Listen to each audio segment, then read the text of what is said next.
You're overwhelmed, aren't you? Maybe it's work pressure crushing you, relationships falling apart, or setbacks that feel impossible to overcome. You wake up feeling like the world is against you and every new problem just confirms it.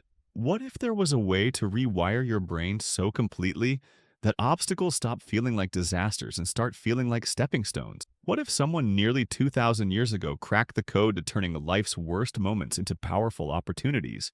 And modern science is now proving he was right? Here's exactly how Marcus Aurelius, the Roman emperor and philosopher, developed three mental frameworks that transformed adversity into strength. These aren't abstract theories, they're practical techniques that CEOs, astronauts, and top performers use today to thrive under pressure. To understand how these frameworks were born, we need to go back to the time when Marcus faced the ultimate test of leadership. It's 165 AD. A devastating plague kills millions across Rome. Germanic tribes attack the empire's borders. Marcus Aurelius's own generals plot betrayal. Most leaders would crumble. Marcus turned to philosophy instead. In military camps along the frontier, he filled journals with Stoic reflections, practical tools forged in crisis. These private writings became the Meditations. From years of impossible circumstances, three mental techniques emerged that let him lead through chaos. These three frameworks are so powerful that modern neuroscience has confirmed their effectiveness. They physically change how the brain responds to stress. Let's start with Framework 1, the outside observer technique. Here's what happens when something goes wrong. The brain immediately catastrophizes. It's a survival mechanism hardwired into our neural pathways, making us focus on worst-case scenarios. Marcus discovered something remarkable, a mental shift that instantly breaks this pattern. He wrote, "You have power over your mind, not outside events. Realize this and you will find strength." But how do you actually access this power? The technique is disarmingly simple. When facing a difficult situation, ask, if my best friend were facing this exact situation, what advice would I give them? This one question does something extraordinary to the brain. Instead of being trapped in emotional reactivity, there's suddenly the clarity of an outside observer. Solutions appear where only problems existed before. Tim Cook used this exact approach when Apple faced intense criticism over privacy and supply chain issues. Instead of getting defensive, he mentally stepped outside the situation. What would I tell a friend to do? That shift in perspective led to clearer communication strategies and better solutions. Apple navigated those troubled waters while maintaining both market value and consumer trust. Dr. Ethan Kross at New York University discovered why this works. When imagining advising others, the brain activates completely different neural pathways than when problem-solving for oneself. This psychological distancing cuts stress hormones by up to 40% and dramatically improves decision-making. The brain literally becomes less reactive and more strategic. Next up, Framework 2 is the cosmic perspective shift. Marcus called this the view from above, and it's been validated by modern psychology as one of the most effective anxiety management techniques ever discovered.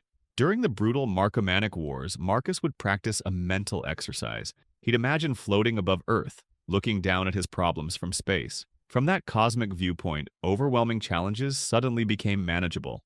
Here's how to use it today. When stress hits, whether it's a deadline, relationship conflict, or financial worry, take 60 seconds for a mental zoom out. Start by imagining the view from across the room. Then step outside the building. Rise above the city, then the country. Finally, see everything from space. This isn't about minimizing problems, it's about seeing them in proper context. The neuroscience is fascinating. Creating mental distance activates the prefrontal cortex, the brain's decision-making center, while simultaneously calming the amygdala, the fear response hub. NASA uses this approach in their astronaut training. They call it perspective taking. When equipment fails or emergencies strike in space, astronauts are trained to view their situation from mission control's perspective. This mental shift keeps them calm and thinking clearly under extreme pressure. Marcus was using space-age psychology 2,000 years before we had spacecraft. Finally, Framework 3. The obstacle becomes the path. Now comes the transformation stage, the most powerful lesson Marcus left behind. The impediment to action advances action. What stands in the way becomes the way. This isn't poetic philosophy. It's a practical framework for converting obstacles into advantages. Marcus developed this during the Antonine Plague, which killed an estimated 5 million people across the Roman Empire. He didn't just see disaster, he saw an opportunity to demonstrate leadership, improve healthcare systems, and strengthen Rome's resilience. The crisis became a catalyst for his most significant reforms. This principle works because it fundamentally changes the relationship with failure. Instead of asking, "Why is this happening to me?" the question becomes, "How can I use this?" James Dyson embodies this perfectly. He failed 5,126 times trying to create his revolutionary vacuum cleaner. On attempt number 5,127, he succeeded. Most people quit after a few hundred failures, but Dyson saw each failure as valuable data, bringing him closer to the solution. Those 5,126 failures were actually 5,126 steps towards success. Today, Dyson's company is worth billions, and that vacuum technology revolutionized an entire industry. The key is changing internal dialogue. When setbacks happen, instead of thinking, "This is terrible," train the brain to think, "This is information." Job rejection? What skills need development? Relationship ends? What did this teach you about yourself and what you're really looking for in a partner? Business idea fails? What market insights emerged? Stanford's Carol Dweck proved this through extensive research on growth mindset. People who see obstacles as opportunities consistently perform better academically, professionally, and personally. They're more resilient, more creative, and far more likely to achieve long-term goals. These three frameworks work together as an integrated system. The outside observer technique creates clarity. The cosmic perspective provides context. Treating obstacles as opportunities transforms every setback into momentum.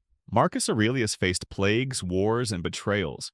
Yet history remembers him not as a victim, but as one of the greatest leaders and philosophers who ever lived. The mental frameworks he developed aren't just ancient wisdom.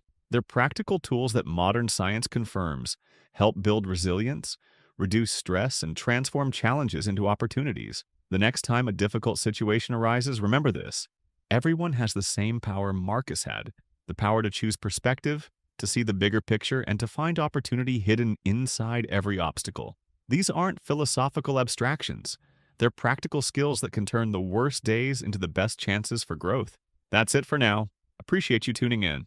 Subscribe if you haven't already, and see you in the next video.